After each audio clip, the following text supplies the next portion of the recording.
Le Bayt Yehudi et le parti Yamina Khadash ont annoncé leur union pour les prochaines élections du 17 septembre prochain. Au Likoud, on a déclaré qu'il s'agissait d'une union fictive. Pour comprendre la réaction du Likoud et commenter l'actualité politique de ces élections législatives du 17 septembre prochain, nous sommes ce matin avec Binyamin Lashkar. Binyamin, bonjour.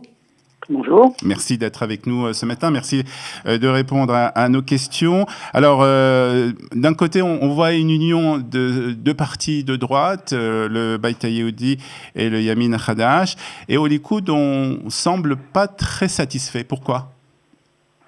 Non, écoutez, tout ça pour ça, on pourrait dire, si Bennett et Shaked n'avaient pas quitté leur parti en janvier dernier, on ne serait pas dans la situation actuelle. Tout ça pour revenir à la situation d'origine où Bennett et Shaked retournent au Bayt Yehudi où ils étaient depuis l'origine. C'est quand même une grande déception. Aujourd'hui, on n'a pas de gouvernement et on est dans des élections très dangereuses uniquement à cause de leur comportement irresponsable. Et alors moi, je suis content que finalement ce soit réunifié et qu'on ne va pas encore gaspiller 250 000 voix. Mais c'est vraiment triste vraiment d'en être arrivé là. Il y a encore aussi le parti Otzma Yehudit qu'il faut absolument qu'ils intègrent dans cette liste. Zéhout, on peut plus rien faire pour eux malheureusement parce que bon, tout le monde connaît Moshe Feiglin, mais il faut absolument limiter au maximum le gaspillage de voix.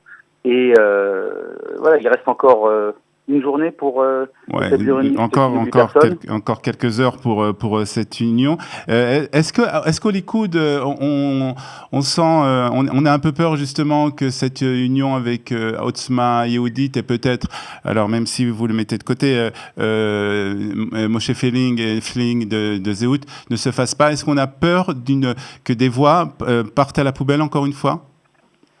C'est Zéhout qui a dit qu'il irait avec personne. Non. Oui, on a peur. Maintenant, je pense qu'il y aura moins de gaspillage de voix cette fois. Les gens, d'abord, parce qu'il y a moins de partis qui iront seuls. Ensuite, parce que le public, je crois, a pris la leçon. Je pense que beaucoup de gens n'ont pas envie de jeter encore une fois leur voix à la poubelle. Donc, au lieu de gaspiller 250 000 voix, j'espère qu'on limitera ça à quelques dizaines de milliers. Mais ça va se jouer à rien. On a vu aux dernières élections, ça s'est joué à un mandat de plus et on avait un gouvernement. Donc, c'est vraiment la dernière erreur possible à faire de continuer à partir divisé et à voter pour des partis qui n'ont aucune chance. Alors, malgré ces unions qui se font à droite et à gauche, on n'arrive pas toujours à former un gouvernement. Ni Binyamin Netanyahou, selon les sondages en tout cas pour le moment, a une majorité de 61 voix, ni d'ailleurs Benny Gantz de l'autre côté n'arriverait à former un gouvernement. Alors, de quelle façon Binyamin Netanyahou va-t-il s'y prendre pour essayer justement de former tout de même le gouvernement, ou est-ce que nous allons tout droit vers un troisième tour d'élection en Israël dans une même année? Non, je pense pas qu'il y aura un troisième tour en tous les cas. Je pense que dans le pire des cas, il y aura, et pour moi c'est le pire des cas, il y aura un gouvernement d'union nationale. Mais écoutez, la stratégie est simple. Tout ça, c'est la faute de Lieberman. Je pense qu'on est tous d'accord. C'est lui qui a menti à son électorat, qui, pour des raisons strictement d'intérêt personnel, a décidé de nous lancer dans ces élections inutiles. Et je vois que les sondages lui donnent plus de voix. Donc c'est vrai que le public est un comportement irrationnel. Il s'est renforcé. Ouais, le public vote pour celui qui a mis le public dans la mouise. Donc j'ai l'impression que les gens ne comprennent pas très bien ce qu'ils font. Ils pensent qu'en votant Lieberman, ils votent pour un parti de droite qui est contre les ultra-orthodoxes, alors que Lieberman est le principal allié des ultra-orthodoxes depuis des années. On habite à Jérusalem, je pense qu'on sait quand même ce qui s'est passé à Jérusalem l'année dernière, où c'est à cause de Lieberman que le candidat des ultra-orthodoxes a été élu contre le candidat du public pluraliste.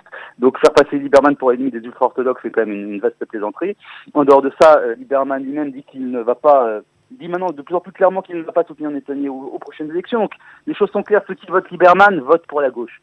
Je pense que c'est le message. Je pense que le public russe en général et tout le public de centre-droit qui est tenté de voter pour lui doit comprendre que voter pour Lieberman, c'est voter pour la gauche, c'est voter pour un gouvernement avec Barak, Meretz, Stav Shafir et les Arabes. Donc il faut que les choses soient claires. Lieberman donne sans le moindre principe, il ira avec ceux qui leur donnent le plus d'argent et d'intérêt, et c'est tout. Donc il faut absolument éliminer Lieberman. Je pense que comme ça on aura une majorité. En éliminant Lieberman, donc ça veut dire que si on n'a pas de majorité à droite avec suffisamment de voix, il faudra se tourner vers Benny Gantz et un parti d'union nationale?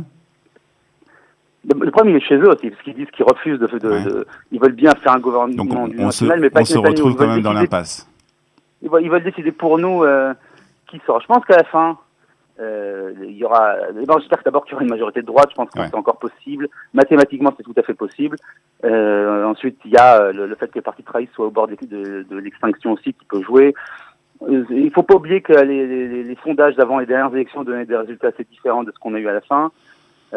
Donc, il ne faut pas faire vraiment complètement confiance aux sondages. En général, le Likoud fait beaucoup plus que les sondages. On a vu ça dans toutes les élections. Attendons, mais soyons optimistes. Il faut surtout aller voter. Il faut voter pour les bons partis et tout ira bien. Voilà, l'optimisme, en tout cas, vous nous l'avez transmis. Merci beaucoup, Binyamin Ashkar, pour ces commentaires sur Merci à vous. Ce qui se passe actuellement au Likoud et cette campagne électorale. Merci beaucoup.